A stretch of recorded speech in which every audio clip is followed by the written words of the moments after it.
पहिलं चरण जरी तुम्हाला मला समजलं, जीवन सार्थक होऊन जाईल, जीवनाचा पेपर सुंदर होऊन जाईल.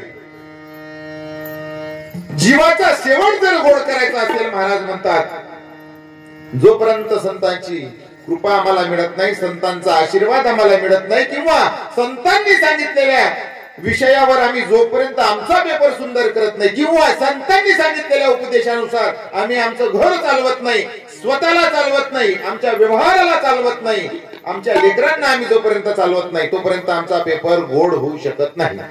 महाराज, खूप पैसे आमच्याकडे, मोजायला माणसं आहे, संत कृपा आहे का? संत कृपा आहे का? पाहून घे जा. ज्या घरी संत कृपा आहे, पैसे जरी कमी असतील, घर जरी टिनाचं असेल, पण संत कृपा जर असेल, तर रोज गोकुळासारखा आनंद आहे त्या घरात. आणि म्हणून जोपर्यंत संत कृपा होत नाही, तोपर्यंत तुम्ही आम्ही सुखी होऊ शकत नाही. कीर्तनकार असो की कीर्तन ऐकणारा असो, संत कृपा झाल्याशिवाय नाही.